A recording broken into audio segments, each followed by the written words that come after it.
విశ్వమంతా కనిపించేది విష్ణులీలా విశేషమే. లోక కళ్యాణం కోసం ఆ శ్రీమన్నారాయణుడు చేసిన విన్యాసమే. సమస్త జీవకోటి తరించబడుతున్నది ఆ స్వామి సన్నిధిలోనే. సంతోషంగా తడుస్తున్నది ఆ స్వామి అనుగ్రహ వర్షంలోనే. అలాంటి ఆ స్వామి సంకల్పమాత్రం చేత అనేక అవతారాలను ధరించాడు. మరికొన్ని సందర్భాలలో కొన్ని రూపాలను ఆవిష్కరించారు. అలా ఆ స్వామి చెన్నకేశవుడిగా కొలువైన ఆలయం కర్ణాటకలోని కైతలలో అలరారుతోంది. అమరశిల్పి జక్కనతో ముడిపడిన ఈ చారిత్రక విశేషం ఈ వారం దివ్యక్షేత్రం.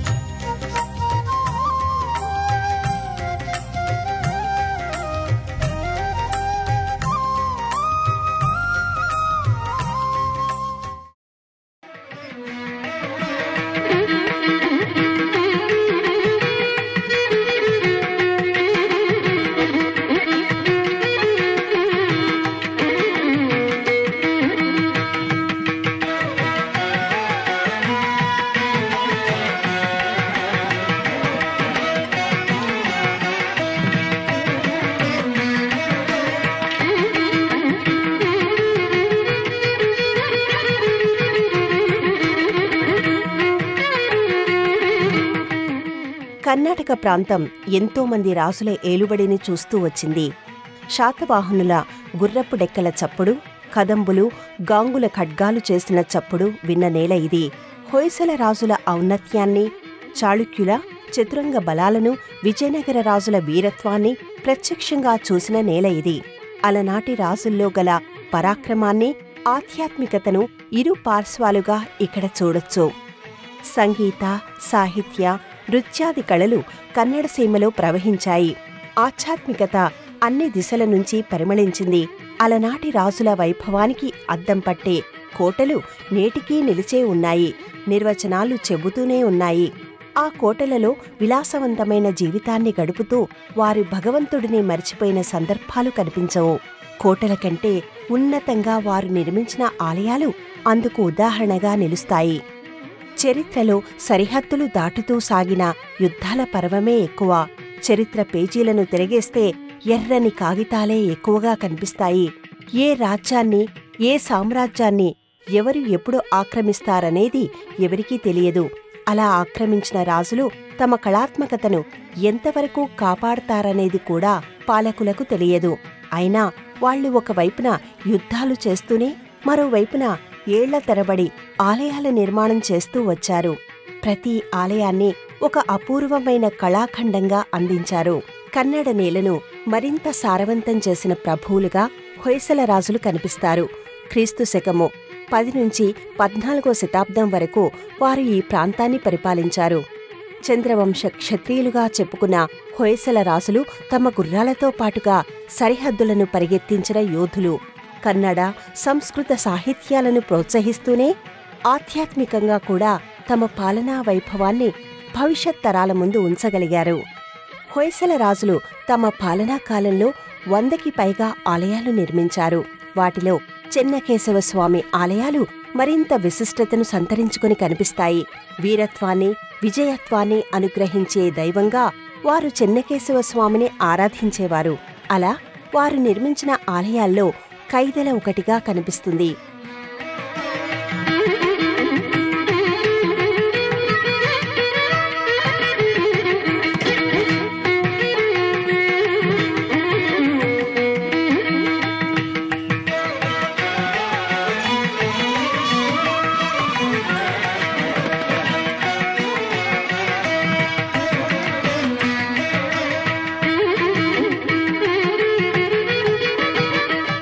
తుమ్కూరు సమీపంలోని ఈ గ్రామంలోనే చెన్నకేశవస్వామి కొలువై ఉన్నాడు. కైతలలోని చెన్నకేశవస్వామి ఆలయం సువిశాలమైన ప్రదేశంలో జరిగిన ఒక అందమైన నిర్మాణం. పొడవైన ప్రాకారాలు, కోట గోడలను తలపిస్తూ ఉండగా కుదురైన రాజగోపురం ఈ ఆలయ ప్రాచీన వైభవాన్ని వెదజల్లుతున్నట్టుగా కనిపిస్తుంది.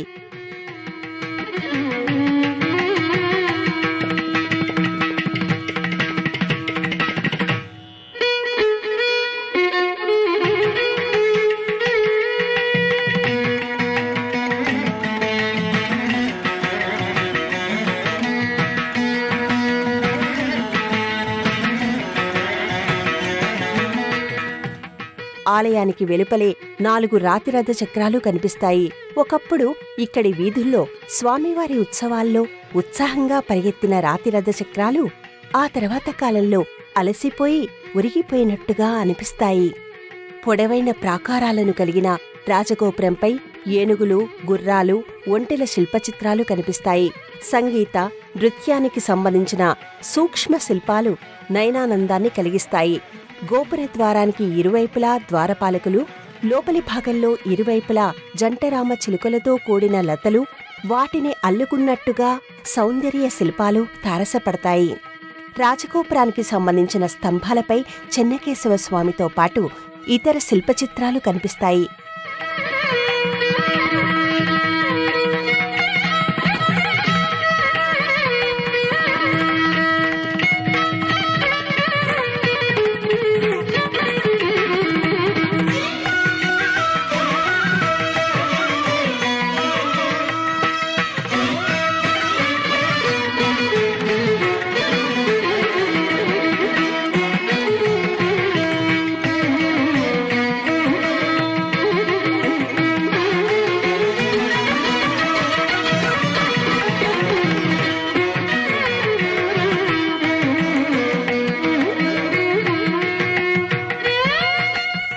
ప్రధానమైన ఈ ద్వారాన్ని దాటుకుని లోపలికి వెళితే విశాలమైన ప్రదేశంలో నిర్మితమైన ఆలయం కనిపిస్తుంది. స్తంభాలపై అక్కడక్కడా మాత్రమే తప్ప పెద్దగా శిల్పకళ కనిపించదు. అయినా భారీ నిర్మాణపరంగా ఈ ఆలయం ఆకట్టుకుంటుంది. ఆలయ ప్రాంగణంలోని ప్రత్యేకమైన మండపంలో గరుడాళ్వారు కొలువై కనిపిస్తూ ఉంటారు. విశాలమైన ప్రదక్షిణా మార్గం కలిగిన ఆలయం ఇది. ఆలయం వెలుపలి గోడలపై శిల్పకళ కనిపించదు. అయితే పటిష్టమైన నిర్మాణ నైపుణ్యం మాత్రం మనలను విస్మయులను చేస్తూ ఉంటుంది.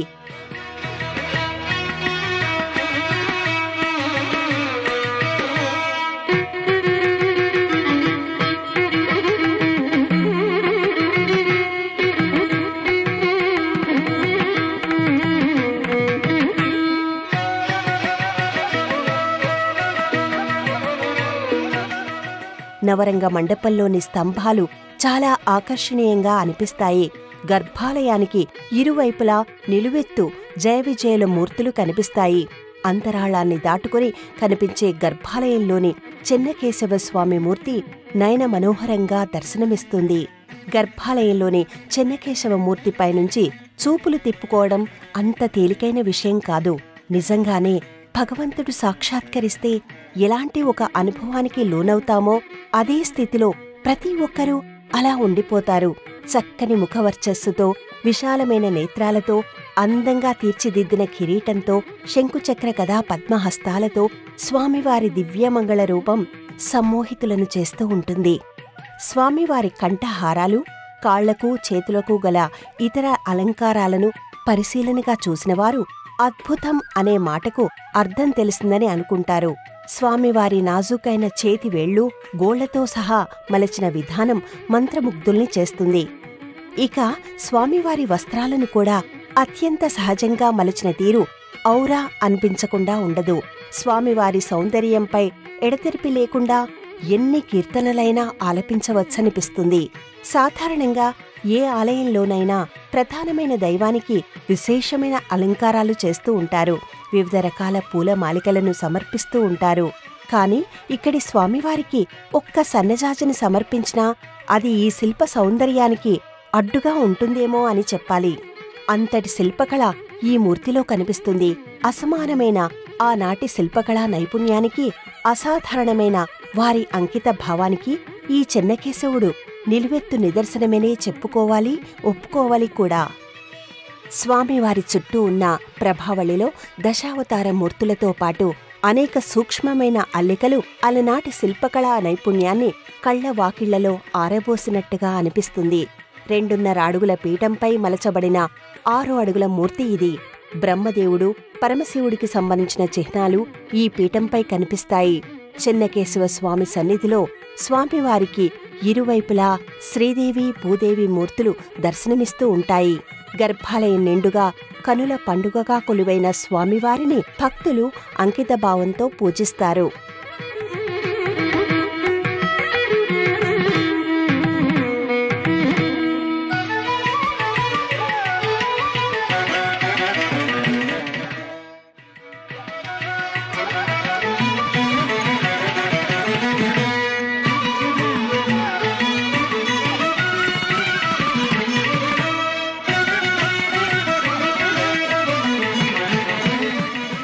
ఇంతటి అద్భుతంగా, ఇంతటి సమ్మోహనకరంగా ఇక్కడి చెన్నకేశవుడు మూర్తిని మలిచింది ఎవరు? అసలు ఇది మానవులు మలిచిందేనా, లేదంటే ఉన్నపళంగా ఆ వైకుంఠవాసుడే ఇక్కడ వెలిశాడా అనే ఒక సందేహం కలగకుండా ఉండదు. అలాంటి సందేహానికి సమాధానంగా మనకి వినిపించే పేరే జక్కనాచార్య. ఆ అమరశిల్పికి, ఈ గ్రామానికి, ఇక్కడి చెన్నకేశవుడికి మధ్య విడదీయరాని ఒక అనుబంధం ఉంది. ఈ ఊరికి కైతల అనే పేరు రావడానికి, ఇక్కడి చెన్నకేశవుడు రావడానికి కూడా కారకుడు శిల్పాచార్యుడైన జక్కనే. జక్కన శిలలపై లతలను మలిస్తే అవి పందిరికి అల్లుకుపోతాయని, ఆయన ఆవిష్కరించిన శిలాపుష్పాలు పరిమళాలను కూడా వెదజల్లుతాయని ఇక్కడివారు చెబుతూ ఉంటారు. జక్కన మలిచిన శిల్పాలను చూస్తే కఠిన శిలలు కర్ణాటక నేలపై పుట్టనందుకు కన్నీళ్లు పెట్టుకుంటాయేమో.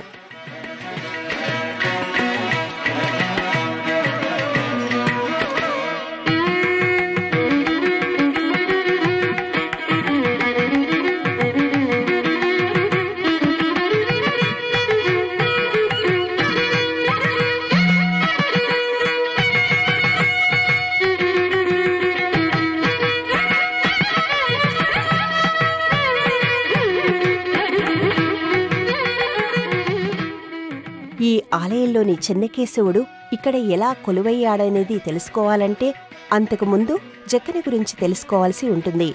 జక్కన పుట్టి పెరిగిన గ్రామం ఇదే. అప్పట్లో ఈ గ్రామానికి క్రీడాపుర అనే పేరు ఉండేది. తన తండ్రి శిల్పాచార్యుడు కావడం వల్ల చిన్నప్పటి నుంచే జక్కనికి శిల్పాలు మలచడంలో ఆసక్తి ఏర్పడుతుంది. అలా యవ్వనంలోకి అడుగుపెట్టే సమయానికి శిల్పాలు మలచడంలో ఆయనకి మంచి ప్రావీణ్యం కలుగుతుంది. జక్కనికి గల శిల్ప నైపుణ్యం చూసి మంజరి అనే యువతి మనసు పారేసుకుంటుంది. మంజరిని వివాహం చేసుకున్న జక్కన ఆమె గర్భవతిగా ఉండగా అపార్థం చేసుకుంటాడు.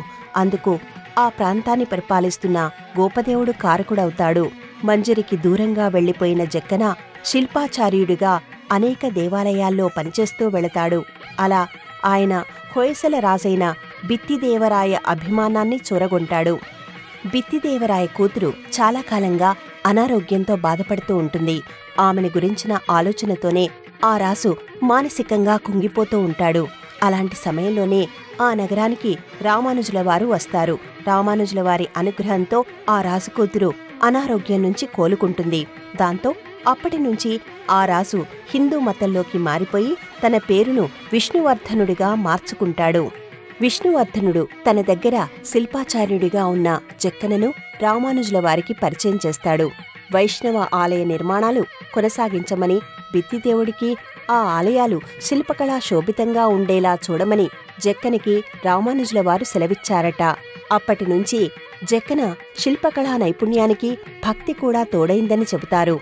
అలా శిల్పాచార్యుడిగా జక్కన కొనసాగుతూ ఉండగానే జక్కన భార్య మంజరి ఒక మగ శిశువుకు జన్మనిస్తుంది. ఆ పిల్లాడికి డంకనా అనే పేరు పెడతారు.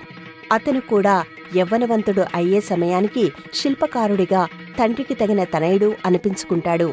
తన తండ్రి ఎక్కడ ఉన్నది తెలుసుకుని అతన్ని తీసుకువస్తానని తల్లికి మాట ఇచ్చిన డంకన తండ్రిని అన్వేషిస్తూ బయలుదేరతాడు. అలా బేలూరుకు చేరుకున్న అతను అక్కడ శిల్పాచార్యుడిగా ఉన్నది తన తండ్రినని తెలుసుకోలేకపోతాడు. అతను మలిచిన శిల్పంలో గర్భదోషం ఉందని చెబుతాడు. అది నిజమే అయితే తన కుడిచేయి నరుక్కుంటానని జక్కన శపథం చేస్తాడు. అయితే డంకన మాటే నిజమవుతుంది. అతను చెప్పినట్టుగానే ఆ శిల్పాన్ని పరీక్షించడం కోసం పగులగొట్టగా ఉదరభాగం నుంచి కప్ప బయటపడుతుంది. వచ్చిన యువకుడు సామాన్యమైన శిల్పి కాదనే విషయం జక్కనికి అర్థమైపోతుంది. అతను వారించేలోగా జక్కన తన కుడిచేయి నరుక్కుంటాడు. ఆ తర్వాతనే వాళ్ళిద్దరికీ తాము తండ్రి కొడుకులమనే విషయం తెలుస్తుంది. అప్పట్లో కప్ప బయటపడిన ఆ శిల్పం కప్ప చెన్నిగరాయ పేరుతో బేలూరు ఆలయ ప్రాంగణంలోనే కనిపిస్తుంది. తన కుడిచేయిని నరుక్కున్న జక్కన తన కుమారుడైన డంకనతో కలిసి తన గ్రామానికి చేరుకుంటాడు. ఎక్కడెక్కడో శిల్పాలు మలచిన తాను తన గ్రామంలో మాత్రం ఎలాంటి శిల్పాలను ఆవిష్కరించలేకపోయినందుకు బాధపడతాడు. మొండి చేతితోనే ఆయన చెన్నకేశవ స్వామి మూర్తిని మలుస్తూ వెళతాడు. ఆ సమయంలో ఆయన ఎంతో బాధను ఓర్చుకుంటాడు. జక్కన కుడి ముంజేయి లేకపోయినా చెన్నకేశవ మూర్తిని మలిచాడని స్థానిక అధికారుల ద్వారా తెలుసుకున్న ఆనాటి హొయసల రాజు స్వయంగా వచ్చి స్వామివారి మూర్తిని చూశాడట. సమ్మోహితులను చేసే స్వామివారి సౌందర్యం చూసి ఆశ్చర్యపోయాడని అంటారు. జక్కన అంకిత భావానికి, అపారమైన భక్తి భావనకు నిదర్శనంగా ఈ మూర్తి చరిత్రలో నిలిచిపోతుందని ఆ మహారాజు సెలవిచ్చారట. ఆ మూర్తికి ఆ రాజు నిర్మించిన ఆలయమే ఇది.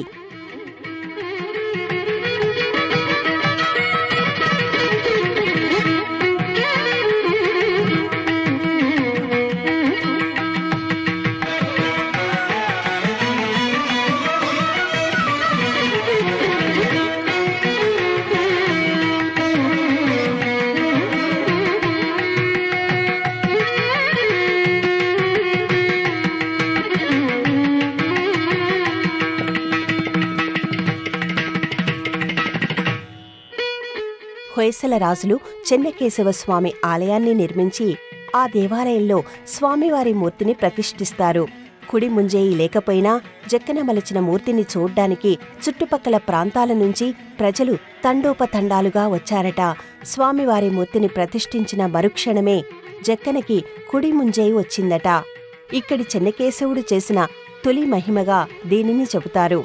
కై అంటే చెయ్యి అనే అర్థం ఉంది.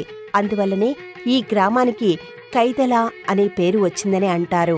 కైదల చెన్నకేశవస్వామి ఆలయం జక్కన జీవిత చరిత్రతో ముడిపడి కనిపిస్తుంది. ఒక అసమానమైన భక్తుడి స్థాయిలో ఒక శిల్పాచార్యుడు నీరాజనాలు అందుకోవడం బహుశా ఒక్క జక్కన విషయంలో మాత్రమే జరిగిందేమో అనిపిస్తుంది. ఈ ఆలయ ప్రాంగణంలో ఆలయ గోడలపై జంట శిల్పాలు కనిపిస్తాయి. ఇవి జక్కన తల్లిదండ్రులవని చెబుతూ ఉంటారు. 1150లో ద్రావిడ శైలిలో నిర్మితమైన ఈ ఆలయం అలనాటి అపూర్వమైన ఘట్టాలను మన ముందు ఉంచుతూ ఉంటుంది. కైదల ఒకప్పుడు ఒక మారుమూల గ్రామమే. జక్కన కారణంగా ఈ గ్రామం ఎంతో పేరు ప్రఖ్యాతులను సంపాదించుకుంది.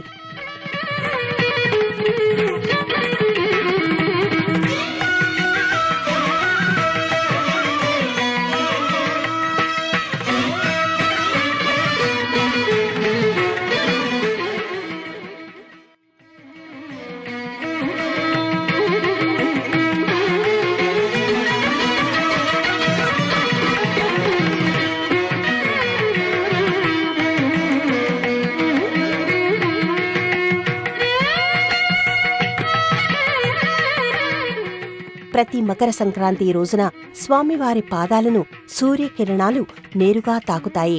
ఆ రోజున ఈ ఆలయానికి చేరుకునే భక్తుల సంఖ్య ఎక్కువగా ఉంటుంది. ప్రపంచంలోనే అత్యంత సౌందర్యాత్మకమైన వైష్ణవమూర్తుల్లో ఇది ముందు వరుసలో నిలుస్తుంది. గర్భాలయం ముందు నిలిచిన ప్రతి భక్తుడు స్వామివారి సాక్షాత్కారాన్ని నేరుగా పొందిన అనుభూతికి లోనవుతాడు.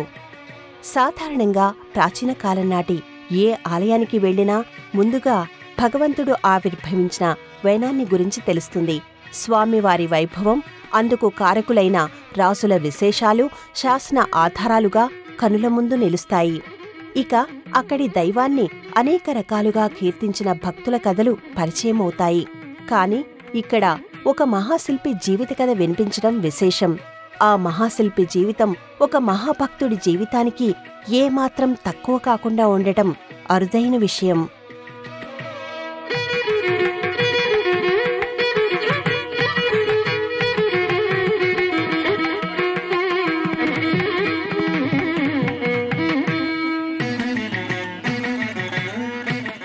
ఎదురెదురుగా 2 ప్రవేశద్వారాలను కలిగిన ఈ ఆలయం వెలుపలి గోడలపై కాని లోపలి గోడలపై కాని ఎలాంటి శిల్పకళ కనిపించదు.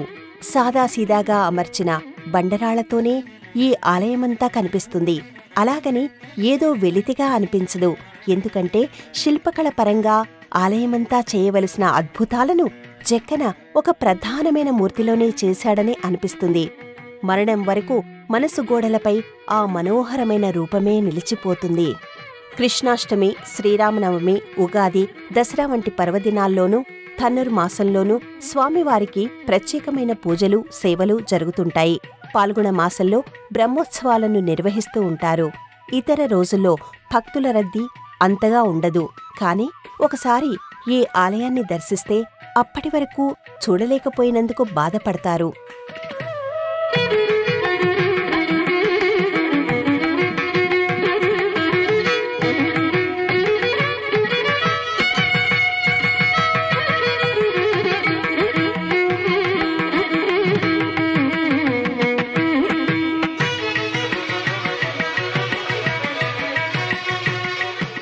అనునిత్యం ఈ ఆలయం తలుపులను ఉదయం 8 గంటల నుంచి మధ్యాహ్నం 12:30 వరకు తెరిచి ఉంచుతారు. సాయంత్రం 6:30 నుంచి 8:30 వరకు దర్శనానికి అనుమతి ఉంటుంది. బేలూరు, హళెబీడు వంటి ఆలయాలను అద్భుతమైన శిల్పకళతో అభిషేకించిన జక్కనాచార్య తన చివరి రోజుల్లో మలచిన మూర్తి ఇది. కోల్పోయిన తన కుడిచేతిని ఆ చిన్నకేశవుడి అనుగ్రహంతో తిరిగి పొందిన ప్రదేశం ఇది. భారతీయ శిల్పకళా వైభవానికి అద్దం పట్టే ఇక్కడి చెన్నకేశవుడి దర్శనం కంటి తెరలపై, గుండె అరలపై ఎప్పటికీ నిలచిపోతుంది. 1000 పున్నమిల వెన్నెలై వెలిగిపోతుంది.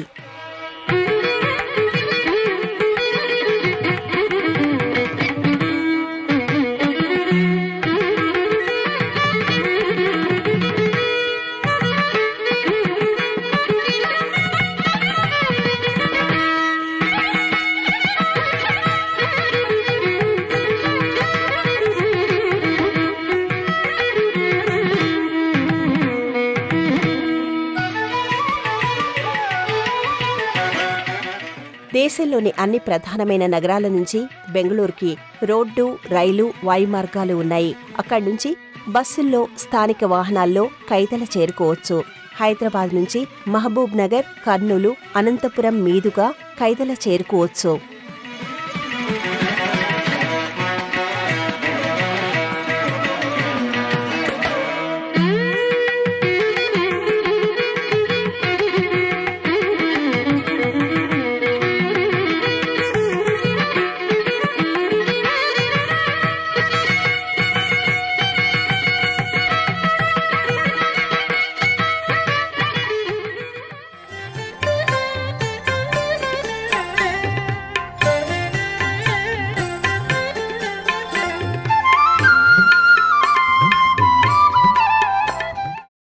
ఈ కార్యక్రమాన్ని తిరిగి చూడాలనుకుంటే www.youtube.com/@etvlifespiritual లో చూడవచ్చు.